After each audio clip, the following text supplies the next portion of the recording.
that's vocabulary, but how to get information from that, because that seemed to be a challenge for the students on the STAR test this year. They were misunderstood how to get the information from these particular drama vocabulary. And then in realistic fiction, we have author's craft lessons that have been embedded in there, and you'll see that how this is really important for the students to pay attention to, because a lot of the STAR deals with, author's purpose and what is this making you feel, et cetera, et cetera. So those are there. Other than that, the drama and the realistic fiction units are the same as they have been in the past. So these are the new things added to that. So there's not a whole lot there. But just so you understand why it's really important for the vocabulary in the drama, here are some question stems from this past spring, the grade 4 STAR reading. And when you look at those, they seem pretty straightforward, but the ones that were most difficult was the second bullet point. This is the stage directions. At the beginning of scene 1, help the reader by. And they really couldn't pick the correct answer. They were all over the place. And that was question 39 on the STAR test, the release test, so if you wanted to look at that more closely. And also the fourth one down, which is what lesson does blank learn from blank? That was a challenge for them, and that was question 41 on the STAR test. And the very next one is which quotation from the play best explains? They really had a hard time with that as well, and that was question 43. And question 44 is the last bullet. It says read the stage direction, and then it has the box with the stage direction in it. It says, what does this stage direction suggest about? So as you can see, they not only have to know that, yes, this is a stage direction, but how do I gather information from that and make an inference? So that's really much higher or deeper thinking, much higher rigor. So they not only need to know the vocabulary, but how that helps them understand the play more deeply. All right. And with realistic fiction, here's the stems that were particular to that, also from this past STAR test, the release test. And it talks about what identifies the story as realistic fiction. That was pretty good. They did the first two pretty well, but the third one, why is it important to the story that? That was question 15 on the STAR test, and that was challenging for them. They had a hard time with that. And also the fifth one, which is what is the best summary? Of course, summary is a challenge all along, and we thought it would have been the nonfiction summary would be more difficult, but in this case, this fiction was pretty challenging. And that was question 17 on the STAR test. So again, it's a lot of inference, and they have to be able to go more deeply into that. So they've got to be thinking deeper. So that's it for the reading units of study that are coming up. Definitely, if you've not done them before, go through and look at the lessons that are available and the ones that we suggest for your grade level, and get a deeper understanding of what it is they need to do. And of course, basing it on how they're testing it on STAR, that deeper inference, it's not just a test-taking ability. They have to really be thinking more deeply about what they're reading. Okay. So now, we're going to go ahead and get started with a literary essay. And we want to know, what is a literary essay? And the best way to sort of explain and understand what that is and what is not is to study this sample essay and make inferences about the genre attributes of a literary essay. So we're going to look at this student essay written by a boy named Maxwell. And he and his class studied Sandra Cisneros' short story 11 about a young girl named Rachel, whose birthday takes a memorable turn when she comes to the realization life is not as simple as she transitions from childhood into a young lady. Now in this story 11, and this is up here, don't get confused, because this is just an essay on Charlotte's Web, but we're going to be looking at an essay about 11. And in this story, the teacher, Miss Price, comes across an ugly, red, worn-out sweater that no one will claim publicly. Another girl in the class says it belongs to Rachel, and old Mrs. Price mistakenly recalls she once saw Rachel wearing the ugly sweater, even though Rachel denies it. After Mrs. Price places the sweater on her desk, she sternly tells Rachel to stop fussing with it and to put it on. Later that day, another student remembers the sweater belongs to her, but it can't erase the painful embarrassment Rachel suffered on what was supposed to be her special day. So what I want you to do is I'm going to read this to you. It's in the next few slides. And I want you to, as you follow along, jot down any ideas that you have about the characteristics of this literary essay genre. Okay, ready? So some people think that growing up is fun or exciting, having birthday parties and blowing out candles. But smart kids know that growing up is not all fun. Your old clothes don't fit anymore and you can't play the same games and you need to worry about new things like money or work. In the story 11 by Sandra Cisneros, Rachel comes to an understanding of what being 11 really feels like.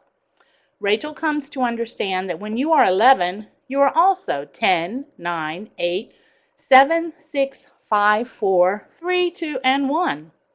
In the story, Rachel sits at her desk staring at the nasty red sweater Mrs. Price made her keep. She was disgusted with it and wanted to cry like she was 3. She tried not to let her 3 come out, though. Why did she want to cry over a sweater? She thought she was 11, old enough not to cry over something silly like a sweater. She then realizes that she was not just 11, but 10, 9, 8, 7, 6, 5, 4, 3, 2, and 1. There are other sections of the story where Rachel understands that when you're 11, you're also all the ages inside. For example, she says when you are scared and need to sit on your mama's lap, that is the part of you that is still 5. And when you say something stupid, that is the part of you that is still 10. Another section of the story where Rachel sees that she has all the ages is when you are sad and need to cry, that is the part of you that is still 3. And one more place is when she blabbed and stuttered to Mrs. Price when she wanted to say something that was the part of her that was still 4. Her understanding that when you are 11, you are also all the ages inside is important because the way Sandra Cisneros stretches out 10, 9, 8, 7, 6, 5, 4, 3, 2, and 1, instead of just saying all the other ages. She really wants to show that that is the most important part. Something else that Rachel comes to understand is that turning 11 can be a letdown. I see this in the text here. Rachel expected to feel 11 on her birthday as soon as she woke up, but she did not. She opened her eyes and everything was just like yesterday, but it was today. She went to school and expected to feel like a big 11-year-old, but instead has a terrible day. Mrs. Price forces her to wear a nasty, disgusting sweater. She cries in front of the whole class like she was 3. At the end of the day, she just wanted it to be gone and forgotten. Other parts in the text where I see that Rachel understands being 11 can be a letdown are, you don't feel 11, not right away. It takes a few days, weeks even, sometimes even months until you say 11 when they ask you. And you are not small 11, not until you are almost 12.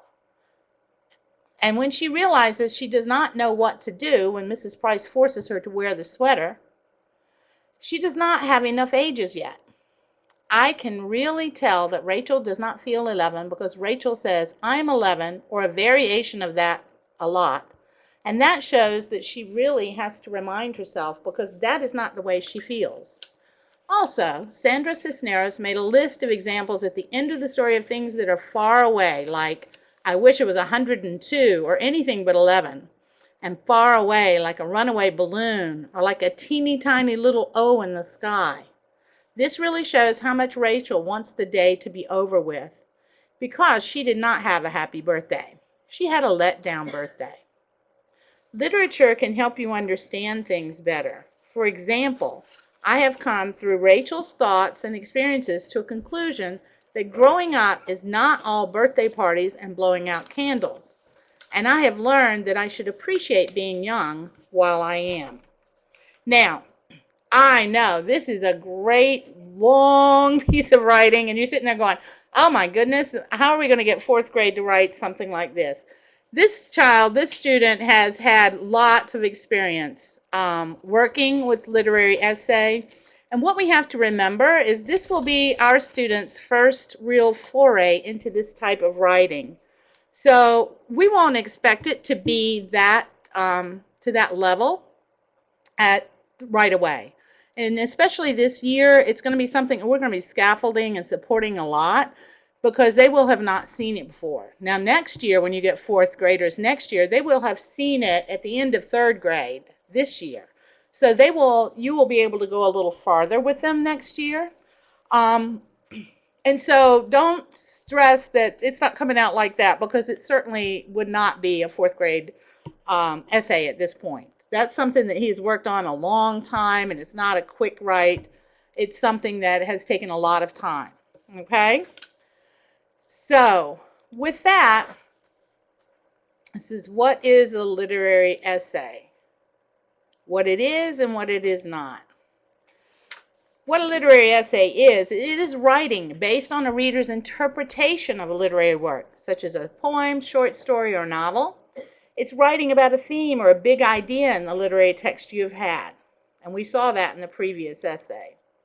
It also provides text evidence to support the central idea statement, and it may include the reader's opinion of and or connection to the text. What it isn't is just a summary of the work. There are some summary items in there, but it's not just a summary, and you're not just simply retelling the story.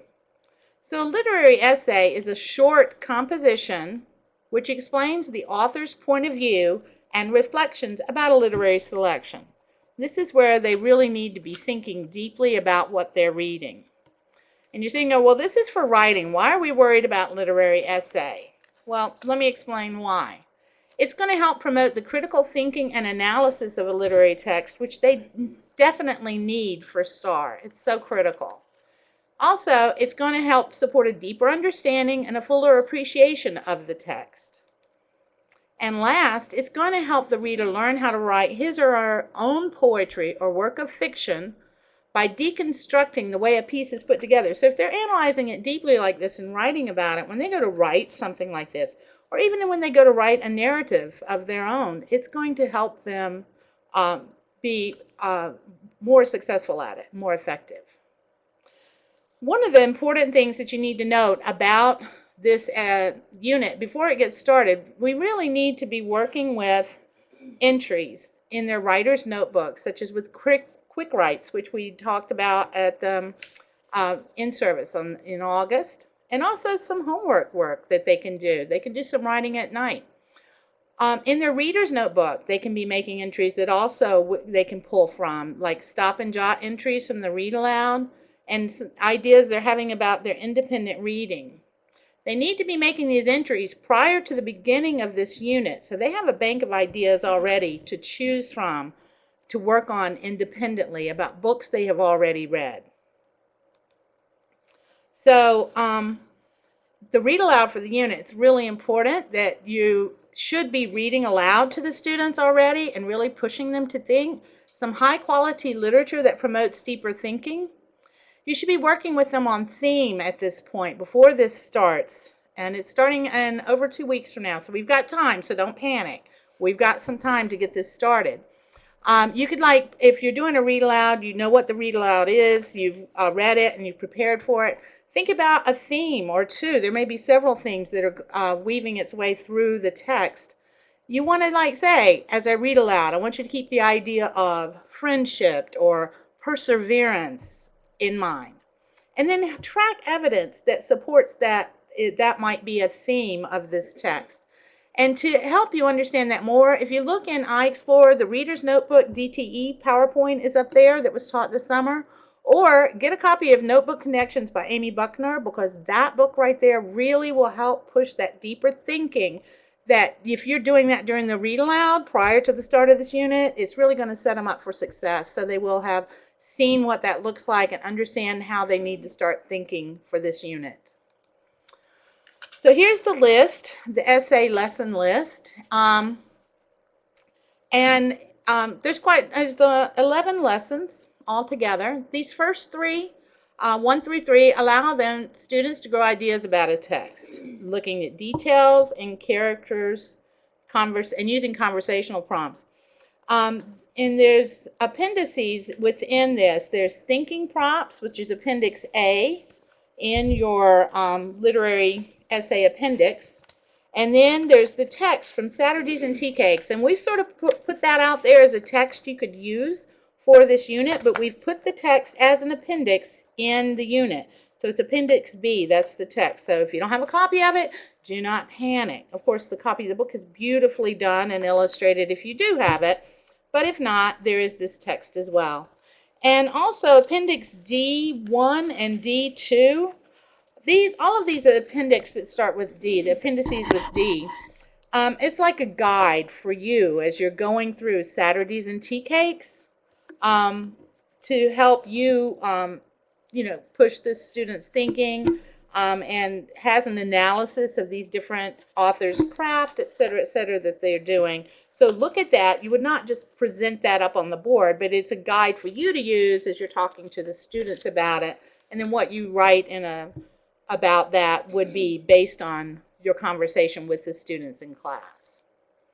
And here's the conversation cards that you can have with that. These you can, there's 2 of them. It's Appendix N, and here's the second one. And you could like run these on cardstock in different colors and then cut them apart and put them on little key rings for the kids to use. It's like those Say Something cards for those of you that attended the Celebrate a Literate Life this summer. But this is more of really having those conversations going deeper in there, and those will be great for the kids as well. So lesson 4 is just making a connection to the themes discussed during Read Aloud. This is why go ahead and get started with Read Alouds in your class as soon as possible, and start talking about themes, start pushing them to think more deeply about characters and what they're seeing, et cetera, et cetera. And you could use these, Appendix D3 has some excerpts talking about a central idea in there as well. And also Appendix K in there is really a great way of, like you've been talking to them about theme with the Read Alouds, etc. And there's some common themes on Appendix K. It's just a whole list. I wouldn't present this whole list to students, but it's just something to say, we'll think about. It'll help you as well, but also give them some ideas of some themes that might be present in their own reading. So it encourages them to start trying to identify themes in their own text, just as you have been doing in the Read Aloud. 5, 6, and 7 are identifying the supporting evidence from the text, as we saw in that essay. And all 5 is here, 6 and 7 on this same sheet. So you've got your central idea, and you've sort of crafted some topic sentences, and this is just to get so you know where your focus is on that paragraph. It's not going to be previewed in the intro, which we'll talk about later. But we're just getting our ideas here, and then the story from the text that supports this idea. In lesson 6, again, text evidence to support your big idea. And 7, descriptions of an author's craft. Carrying the sweet memory of a loved one in our heart is a gift that lasts forever. So you're talking about the author's craft, how he's comparing the tea cakes to the gardenias, which have a strong smell. So again, craft is in here as well. Lesson 8 is putting it all together. And what I want you to see here, how to write a literary essay. This is something that you start going through and you add to this chart. Do not make a big copy of this chart and present it up to the kids. You want to create this as you go through. And then, as you're collecting evidence, this is something that you just did in 5, 6, and 7. Finding the big idea is like in lesson 4, and the ideas about text, that's lessons 1, 2, and 3. So you're going to be putting those things up there as you go through each lesson, but don't just plop the whole thing up there. Also, we have this literary essay checklist. When you're going through, this is a checklist for the kids to look at and to help make sure that they're doing everything that they need. Also, when they're putting it all together, this lesson 8, give them a couple of days for lesson 8. There's no need to rush through it because this is something they have to sort of organize their thinking. They've gotten their evidence, they've got their central idea, but now they're going to draft it. And it's going to be a very rough draft, but give them some time. You know, it's okay to take a couple of days to do this drafting part. And now, one thing you got to be careful of, and they're sitting there going, well, we have all this, you know, idea statement, we got 3 topics, here we're going with the 5-paragraph essay, but here's what we want to be careful of. Right here, this is, these are the released samples from STAR, and right here, this one gets a 3 because the organizing structure is appropriate, and it's generally logical, except he repeats something in, the 4th paragraph, and that's because he's thinking, I have to do a 5-paragraph essay. So this 4th paragraph here is a repetition of something he's mentioned earlier. So you got to be careful with that. And also here, what they're saying here is this preview statements up at the beginning. If you look at this here, it says, what job would you like to have when you grow up? My job would be an astronaut. Here's preview 1. I can visit the vast bright moon. I can look at the colossal space pad. I can also fix space technology. So there he's got these 3 preview statements, and here this writing got a 3 because and it mentions here, it says, however, the introduction consisting of only a central idea and 3 preview statements is formulaic and does not add any meaningful information to the essay. So they really are wanting the kids to be more thoughtful with their introductions, and that's what we have to be careful of. So, lesson 9 is framing the essay with the introduction and the conclusion. You've got those other topics in there, but it's that introduction that is really, and conclusion is very important. You want to be aware of it feeling formulaic. Do not put everything that you're going to talk about in those 3 preview statements. It really needs a strong central idea and thoughtful, engaging introduction and a connected closing. So you want to be able to do that, and we're going to try to help the kids do that as well. And with the within the unit, there are lessons. If we in that lesson 8, it has some appendices that go with that helps them with that central idea and shows some revision of that. And I'm looking to see which one that was. Yes. Nope, that's 5, 6, and 7. Sorry. It was after, so it's Appendix M. If you look at Appendix M for Lesson 9, which is this part right here. Sorry, I went right past it.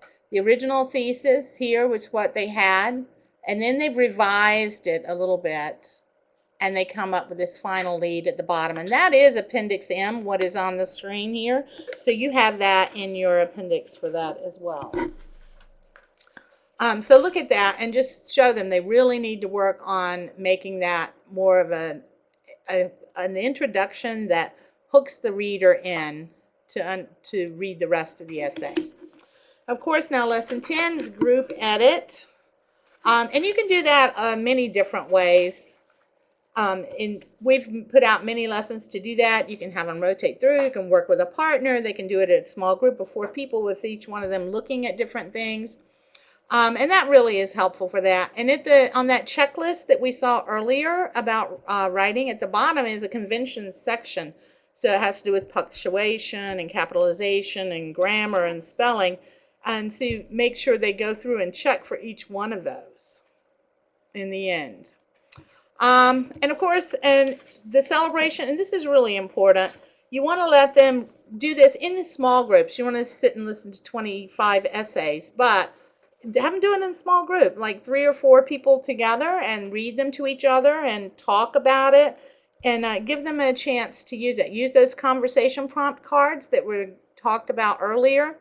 And this slant here is a little different. This is in Lesson 11, the slant chart. It's not the quantum slant. It's about S is for sit facing one another.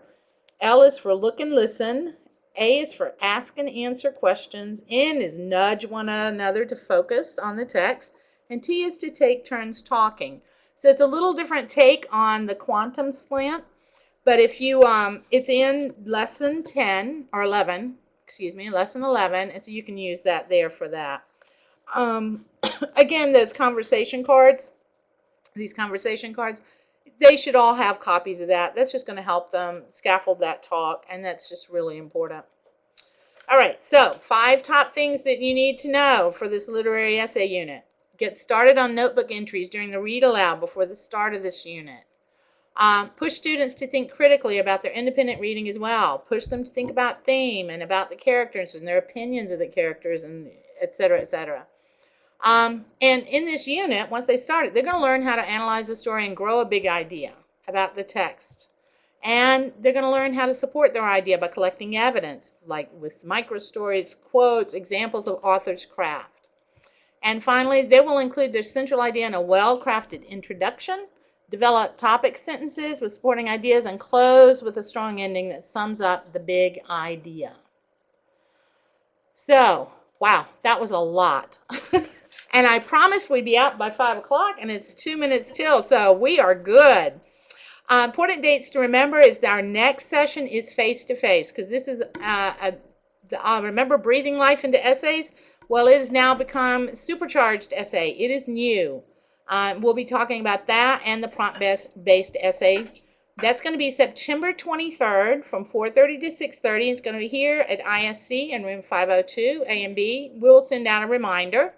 But you must register, so go on in to that course number 38888. And I know that's hard for you guys. If you can have even one person from your campus to come, listen to it, and then come share to you guys, to the rest of the group, that would be great. Because we won't have room for everybody anyway. There's like 53 spots, which is 1 per campus. So pick somebody from your 4th grade team that can go and bring back. And also, this one, I don't know if we'll be able to record it or not. That next one, no, we're not recording the face-to-face. I just got that from our techie person, Andrea. She's awesome. And but go ahead and register ahead of time, and because there's going to be a lot of information. We really need somebody from each campus, especially since it's new. So if there's any questions, go ahead. Otherwise, we are done, and it is 4:59. You guys rock.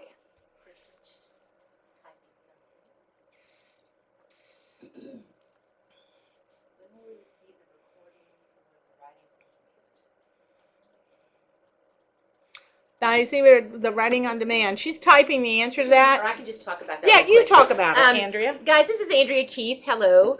I am working on it. We wanted to house everything on YouTube, but apparently it's giving me some problems and it's blocked. So we're probably going to be housing, they're probably too big to send out in an email, and I really don't know if Ben wants us to put all that on iExplore.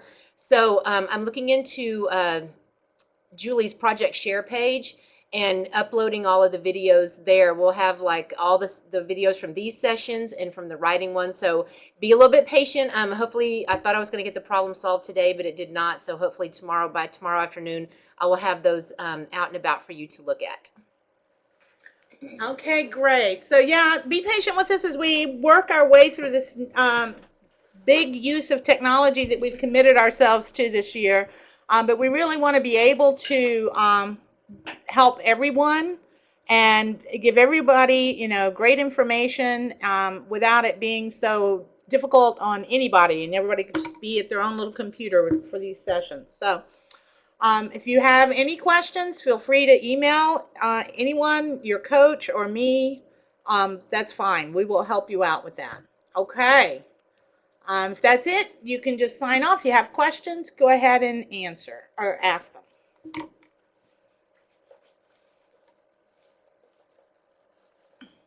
Oh, somebody was asking. Oh, yeah, never mind. She answered. The recorded version of it's going to be available when you get the on-demand.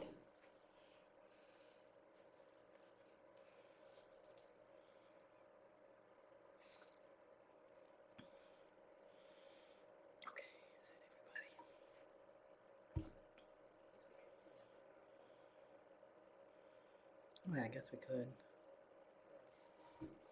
Mm-hmm. Yeah, we can send that out.